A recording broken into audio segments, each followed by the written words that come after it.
नमस्कार। तो dear viewers, मेरे पास एक कमेंट्स हो रहा है कि सर हमारे जो बच्चे हैं ना, जब वो छोटे थे 3 साल के, 4 साल के या 5 साल के, जब तो बड़ा ही इंटरेस्ट के साथ पढ़ते थे और बड़े ही इंटेलिजेंट थे, लेकिन अब जैसे जैसे बड़े हो रहे हैं तो वो पढ़ाई में मन नहीं लग रहा उनका और कहीं ना कहीं वो एग्जाम में पिछड़ते जा रहे हैं। स्कूल में हर फील्ड में वो पिछड़ते जा रहे हैं, लेकिन एक फील्ड में वो बढ़ते जा रहे हैं और वो है मोबाइल। मैं ये नहीं कहता कि ये मोबाइल जो है ये आपका ये बुरा, बहुत ही बुरा इंस्ट्रूमेंट है। ये अच्छा इंस्ट्रूमेंट है, लेकिन इसका सही से प्रयोग करें तब। अब देखो बच्चों, मैं बच्चों को क्या बोलूँ, मैं पेरेंट्स को ही बोलूँगा कि जब आपके नई नई शादी होती है ना, नई नई शादी होती है, ठीक है, किसी लड़के लड़की की, और उनके बच्चे होता है, पहला बच्चा होता है, तो बच्चा जब होता है तो सारे घर वाले इतना प्यार दिखाते हैं उस बच्चे पर, ठीक है। जैसे जैसे वो बड़ा होता है, कोई उसको ABCD सिखाएगा, कोई कुछ सिखाएगा, ठीक है, यानी उसको हर तरीके से उसको सिखाते हैं और मैनर्स भी देने की कोशिश करते हैं। और जब बच्चा थोड़ा बड़ा होने लग जाता है, समझने लग जाता है, और फिर वो सवाल जो पूछने लगता है, ठीक है, शुरू में तो उसका जवाब देते हैं, लेकिन फिर उसी बच्चे को पेरेंट्स हो या दादा दादी हो, ठीक है, वो उसको धमका कर भगा देते हैं। जब बच्चा पूछना शुरू कर देता है तब उसको क्या करते हैं, भगा देते हैं 1-2 बार। अब बच्चा तो बार बार पूछेगा, उसमें जिज्ञासा होती है, ये कैसे हुआ, ये क्यों हुआ। लेकिन बच्चे जब अपना प्रश्न पूछते हैं तो पेरेंट्स उसका आंसर देने की बजाय उसको भगा देते हैं, और वहीं से ये खेल शुरू हो जाता है। बच्चा पिछड़ना शुरू हो जाता है, माँ बाप से कटना शुरू हो जाता है। इसका सबसे मेन कारण है बच्चों, मैं बताता हूँ, ये जानते नहीं क्या है, ये सबसे बड़े मेन कारण है। अब मैंने ऐसे ऐसे बच्चों को देखा है, ऐसे ऐसे घर में पेरेंट्स को भी देखा है कि जब बच्चा होता है ना, वो रोता है तो माँ उसे चुप नहीं कराती। माँ चुप नहीं कराती, माँ क्या करती है, मोबाइल खोलकर कोई यूट्यूब लगाकर, कोई कार्टून लगाकर उसके हाथ में दे देती है, उसके सामने रख देती है। बच्चा उसको देखता है, खुश हो जाता है, चुप हो जाता है। अब ये किसने मोबाइल की लत लगाई? पड़ोसी ने लगाई क्या? किसी टीचर ने लगाई क्या? किसने लगाई? उसकी खुद की माँ ने लगाई। उसकी खुद की माँ उसकी दुश्मन बन बैठी। अभी तो वो उसे अच्छा लग रहा है कि बच्चा चुप हो गया, मैं मजे से चलो मोबाइल पर सीरियल देखूंगी। और लेडीज भी बड़ी शातिर होती जा रही है, अपने बच्चे की तरफ ध्यान नहीं देती। वो क्या करते, सुबह सुबह जैसे ही टाइम मिला मोबाइल लिया और उसमें यूट्यूब लगाया और अपने मनपसंद जैसे हॉटस्टार लगाया, मनपसंद सीरियल देखा और सीरियल को देखकर उसी पे अप्लाई, घर में अप्लाई कर दिया। यहाँ से फूट शुरू हो जाती है। पिता जो होता है, पिता भी कुछ ऐसे ही करता है। पिता की जिम्मेदारी हालांकि बाहर कमाने की होती है, पैसा कमाने की। माँ की जिम्मेदारी घर की होती है, संस्कार देने की जिम्मेदारी माँ की होती है ज्यादातर, क्योंकि माँ घर में रहती है, ठीक है ना।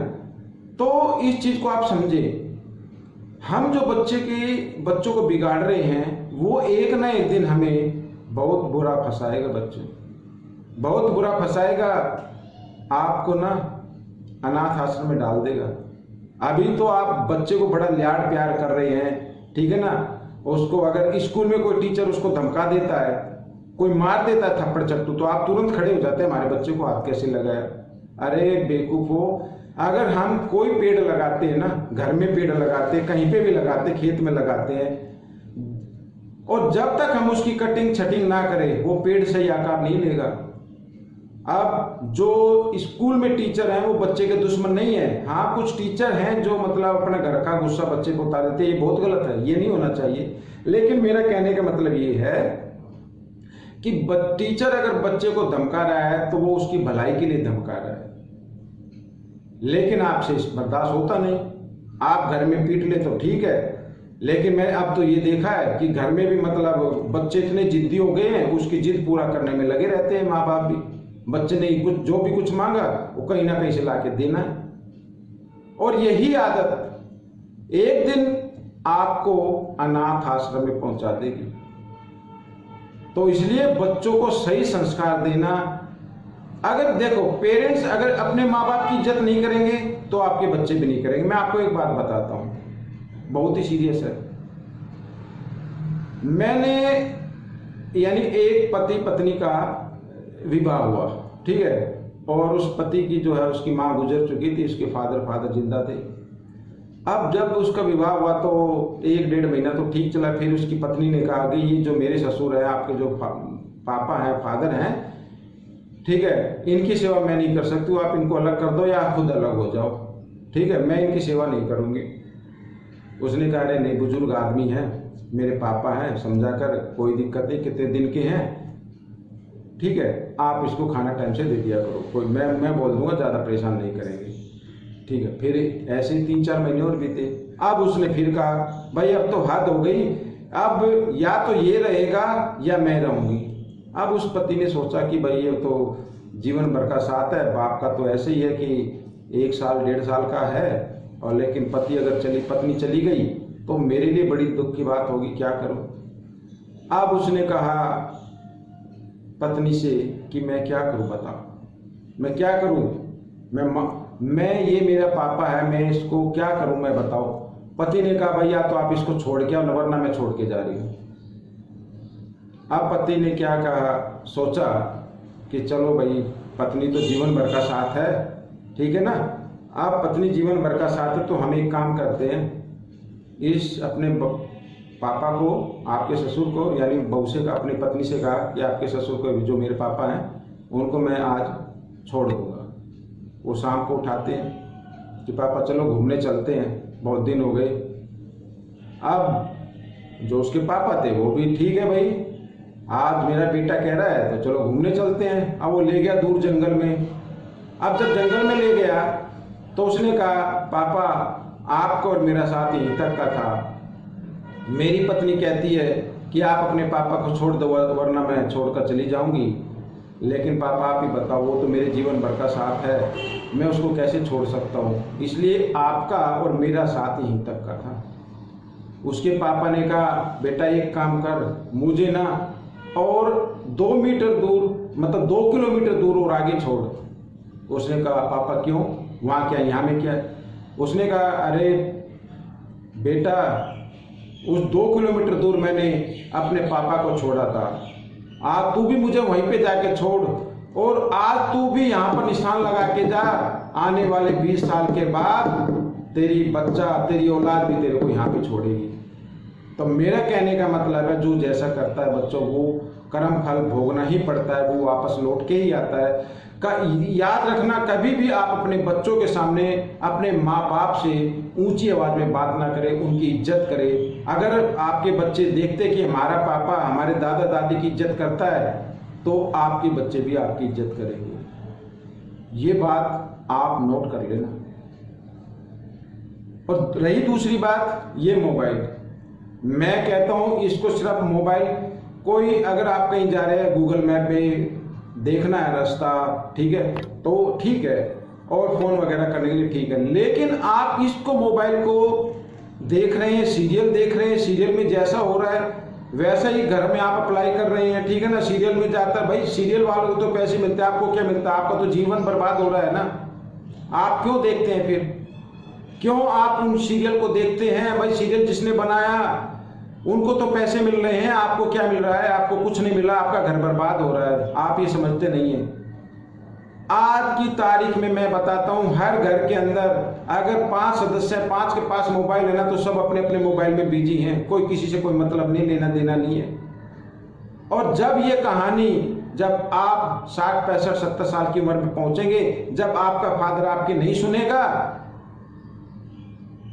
जैसे आप नहीं सुनते हो भाई, अभी नहीं सुनते हो ना, अब क्या है देखो, अगर मान लीजिए आपके बच्चे ने कुछ पूछा, जिद की, आप कहाँ सुनते हो, उसकी माँ कहाँ सुनती है, मोबाइल दे देती है, रोता है तो मोबाइल दे देती है, ले भाई ये मोबाइल देखता रहे, मैं अपना काम करती हूँ, नहीं सुनती ना।